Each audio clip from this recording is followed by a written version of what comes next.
Nous avons épuisé toutes ces possibilités, M. Essomba, pendant 10 ans. Vous venez me dire, quand je vous dis, je vous donne éléments factuels à l'appui.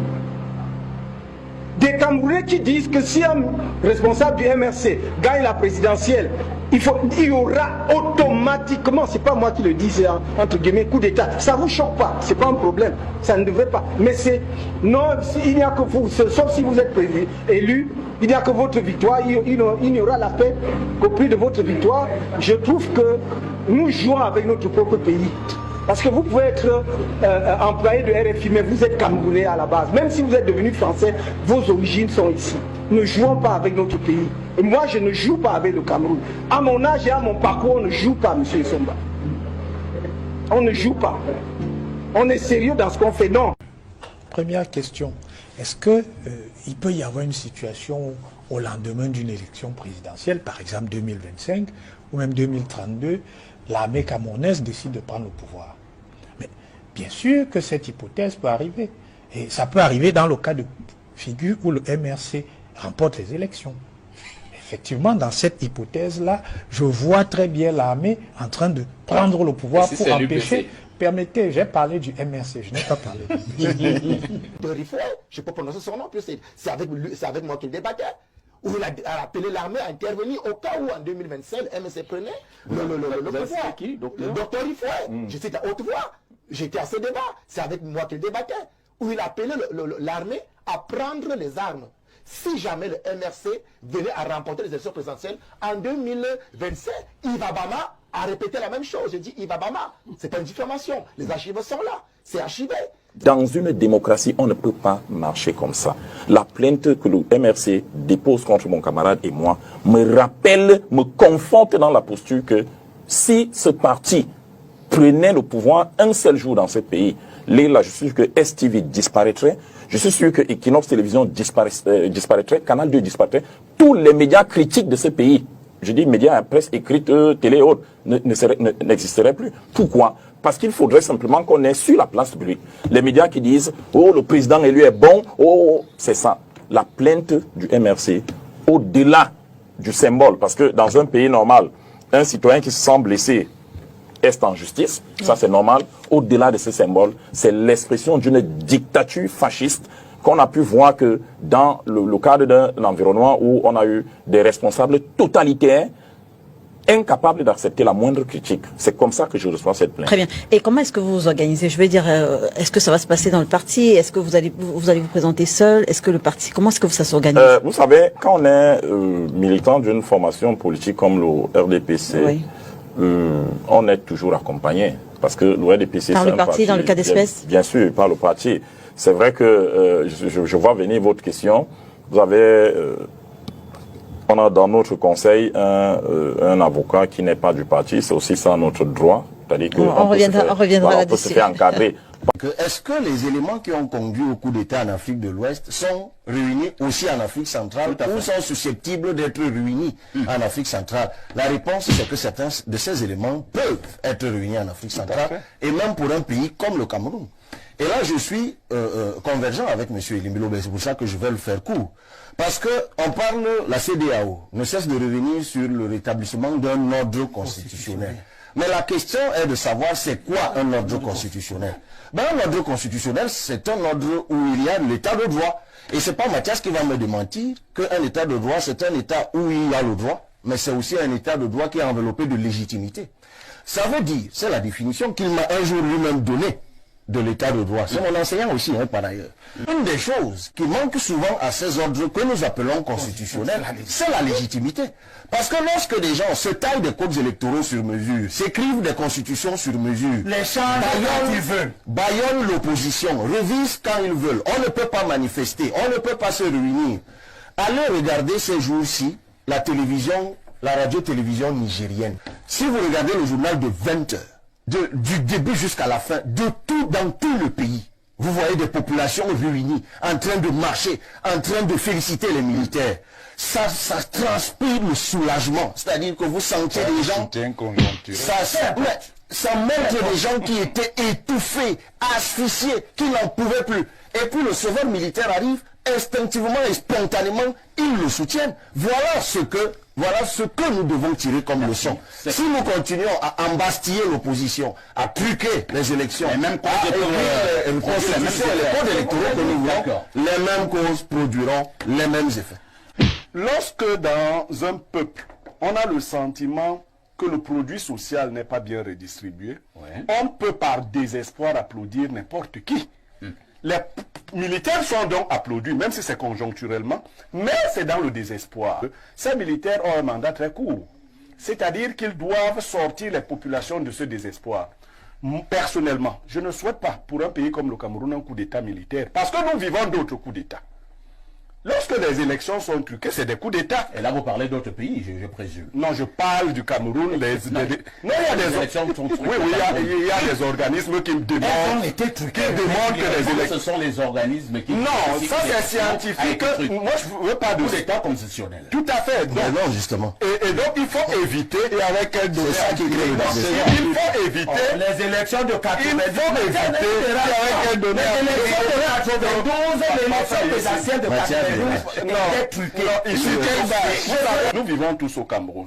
Et l'échantillonnage n'est pas difficile à faire. Je me suis souvent demandé où est-ce que le RDPC prend ses résultats. Si vous êtes dans un bus de 70 personnes, vous commencez à parler d'élections, vous avez l'impression que 50 personnes sur 70 sont contre le RDPC. Mais par magie... Vous pensez que ça, c'est la meilleure manière de faire on appelle ça des échantillonnages. Vous pouvez ramasser ça. Mais en fin de compte, vous trouverez que le RDPC... Aloïs Parfait-Mvoum, le président du Forum républicain et ancien vice-président régional du SDF dans le centre, n'était pas au groupement territorial de gendarmerie du Mfundi ce vendredi. Il devait répondre à une convocation formulée après son audition de près de 6 heures de temps qui a eu lieu hier jeudi. Selon l'avocat, l'homme politique accusé notamment d'apologie du terrorisme aurait un souci de santé. Les détails dans ce reportage de Joël Essengue et Ben Christy Modio. Attendu ce vendredi au groupement de gendarmerie territoriale du Mfundi, Aloïs Parfait-Mvoum ne s'est pas présenté. Le président du Forum républicain serait souffrant. On espère que d'ici là, sa santé va s'améliorer parce que quand je regardais son carnet, je vois qu'il est hyper tendu et le temps qu'on a passé quand même... qu'on a passé pour l'audition et avec le stress que ça comporte, pour moi, c'est une autre forme de torture. Selon son conseil, cette audition de l'ancien vice-président régional du Social Democratic Front SDF dans le centre avait pour but de déterminer son sort. Moi, je pense que c'était pour savoir quel est son sort définitif. Est-ce qu'il doit être déféré devant le commissaire du gouvernement. Une nouvelle convocation qui a été formulée après plus de 6 heures d'audition ce jeudi au groupement de gendarmerie territoriale du Mfundi. L'audition a eu lieu hier de 11h à 16h. À la fin, le colonel nous a demandé d'attendre. Il attendait les instructions. Nous avons entendu les instructions jusqu'à 20h. Et le colonel s'est dit, n'ayant pas reçu d'instruction, il peut le libérer sous garant. Et donc, le garant, c'était M. Tonga. Pour rappel, Aloïs Parfait-Mvoum est accusé d'atteinte à la sûreté de l'État, d'incitation à la haine et d'apologie du terrorisme. Des accusations en rapport avec sa sortie télévisée relative au coup d'État et aux actions du mouvement de la diaspora dénommé Brigade Anti-Sardina Basse. Je ne peux pas prononcer son nom, c'est avec moi qu'il débattait. Où il a appelé l'armée à intervenir au cas où en 2025 le MSC prenait le pouvoir. Le docteur Rifouet, je suis à haute voix, j'étais à ce débat, c'est avec moi qu'il débattait. Où il a appelé l'armée à prendre les armes. Si jamais le MRC venait à remporter les élections présidentielles en 2027, Iva Bama a répété la même chose. J'ai dit Iva Bama, c'est pas une diffamation, les archives sont là, c'est archivé. Ça veut dire qu'on aurait donc voulu que le RDPC, par la voix de la plus haute autorité, c'est-à-dire le président national, enfin, s'il peut s'exprimer, au moins son secrétaire général, au moins son secrétaire général, il n'est pas muet. Pour qu'il rappelle à l'ordre ses ouailles sur ce genre de communauté. Que ceux qui nous écoutent comprennent bien. Première question, est-ce qu'il peut y avoir une situation au lendemain d'une élection présidentielle, par exemple 2025 ou même 2032, l'armée camerounaise décide de prendre le pouvoir? Mais bien sûr que cette hypothèse peut arriver. Et ça peut arriver dans le cas de figure où le MRC remporte les élections.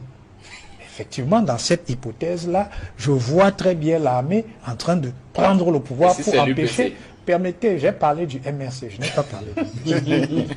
Donc, s'il arrivait par impossible que le MRC remporte les élections, je m'attends à ce que l'armée s'y oppose fermement. Pourquoi je dis ça? Nous connaissons tous le fameux sectacle milice tribale et ses avatars, milice Boulou, milice Betty, ainsi de suite. Mais qui imagine les soldats camerounais conspués, y compris par le président du MRC, accepter d'avoir ce monsieur pour commandant en chef? Au MRC, on insulte l'armée camerounaise tous les jours. On la traite de tous les mots. Mais je ne vois pas dans quelles conditions il peut y avoir une collaboration entre un parti politique qui a choisi d'avoir un discours anti-républicain contre l'armée et cette armée-là qui est républicaine. J'aimerais bien comprendre. Vous êtes en train de dire à l'armée que si un citoyen autre que votre champion gagne les élections, il doit faire un coup d'État. Non, donc l'armée doit faire un coup d'État. C'est ce que vous dites. Non, je veux juste comprendre très bien. Parce que j'ai des difficultés de compréhension. Monsieur Sor, vous ne me prêtez pas les mots. Sur cette expression. Vous ne me prêtez pas les mots. Je dis, et je le répète, que je ne vois pas dans quelles conditions il peut y avoir une cohabitation entre des individus qui traitent l'armée de milice et cette armée-là. Bon, sauf si on va passer d'une milice à une autre. Bon, qu'est-ce qui va se passer? On va congédier tous les boulous et les bêtis de l'armée pour y mettre les ressortissants de la tribu du nouveau futur président? Sauf dans cette hypothèse-là. Mais je ne vous comprends pas. Il y a une parenthèse que je voudrais ouvrir. Vous êtes libre de ne pas me comprendre. Je suis pourtant très clair. Une parenthèse avant de continuer sur la deuxième réponse. Vous avez dit que vous avez un exemple récent. Dans lequel vous avez un militant ou un cadre du MRC insulte l'armée et la traite de milice. De milice? Vous voulez que je retrouve les propos de Maurice Kamto himself? Ou que je retrouve ceux de M. Ekanga, de ses conseillers, ainsi de suite. Mais il y en a il y en a des tonnes. Ils ont tenu ces propos ou pas? Non, je pose la question. Est-ce que ces propos ont été... Ok, avançons donc. Vous estimez que c'est peu de choses. On a le droit de traiter l'armée. C'est très grave. Ah bon, c'est grave. Donald Trump a été président. Ça ne m'étonne pas. De votre point de vue, quand on est du MRC, on peut tenir toutes sortes de discours. Ça passe. Et ce sont ceux qui mettent ces discours à l'index qui sont... Si vous scrutez l'ensemble des propos des hommes politiques dans le monde, y compris en France, vous tenez les propos que certains hommes politiques tiennent vis-à-vis de la police et l'armée, oui. Vous allez voir retrouver ces hommes d'affaires. Donnez-nous donc des exemples. Donnez-nous des exemples. On ne va pas s'éloigner du sujet. Donnez-nous. C'est une question d'éducation citoyenne. Monsieur Rifoué, je suis prêt. Quand nous parlons au Camerounais, nous devons nous concentrer sur ce qui permet la construction collective d'une conscience citoyenne. Voilà. Il y a certes des avatars, mais écoutez, si je rentre au RDPC, il y aura un peu de tout. Mais vraiment, nous à l'UPC, on vous invite. On invite tout le monde. Non, ce ne serait pas ça le débat. Je reste sur ma question. Je reste sur ma question. Quelles sont les leçons qu'il faut tirer de la situation de crise politique que traverse le Gabon? Première leçon, cette hypothèse-là est probable dans le cas où un parti qui a un discours anti-républicain, qui a un discours stigmatisant vis-à-vis de l'armée, arriverait à remporter les élections. Je ne vois pas pourquoi il devrait y avoir une collaboration entre l'armée et cette formation politique-là. Et je répète que ce discours-là, jusqu'à preuve du contraire, je n'ai jamais entendu un militant du MRC le regretter. Donc, vous n'allez pas me dire que parce qu'ils l'ont tenu il y a un an, ils n'ont pas assumé. C'est un discours qui est assumé. Et je suis étonné que M. Kamgia prétende que ce que moi je dis est grave. Est-ce qu'on vous a entendu critiquer, remettre en cause ce discours-là? Rappelez-moi l'émission ici où vous avez dit au MRC que ce discours est regrettable. Moi, je veux écouter parce que même quand je ne suis pas sur ce plateau, je suis droit de réponse. Et je ne me souviens pas de la dernière fois où vous avez dit au MRC, vous n'avez pas le droit de traiter l'armée de cette façon-là. J'ai entendu M. Sor, en tout cas, permettez. Non, s'il vous plaît, il ne faut pas... Non, à partir du moment où... On sort du sujet. À partir du moment où vous parlez de droit de réponse, je suis obligé On d'intervenir. Est-ce que dans une émission de droit de réponse ici, Oui. vous avez eu un militant ou un cadre du MRC qui a insulté l'armée? L'armée de ministre Tribal. Mais, Ici, tu dois répondre. Le sujet, c'est seulement sur le droit de réponse. Non, on est sur... Est-ce que c'est droit de réponse? c'est pour ça que je... Est-ce que... Donc, s'ils la ont réponse tenu est ces- non, on avance. s'ils On ont avance. tenu- Si ce n'est pas le ils cas, ont on tenu avance. ils ont tenu ces propos. Les traces existent.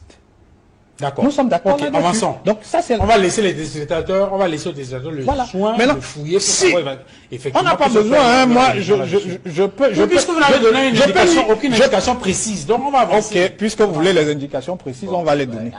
Allons-y, Moi, allons-y, Patrick. Je peux prendre la parole puisqu'il veut s'occuper. Non, C'est pourquoi? ce que je veux dire. Non. Parce que le temps que vous Permettez, faites votre- permettez, ça ne va pas être long.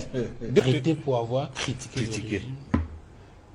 Bon, vous me donnerez 1 minute pour lire des messages de militants et de responsables du MRC qui parlent de milice dictatoriale, de milice boulot.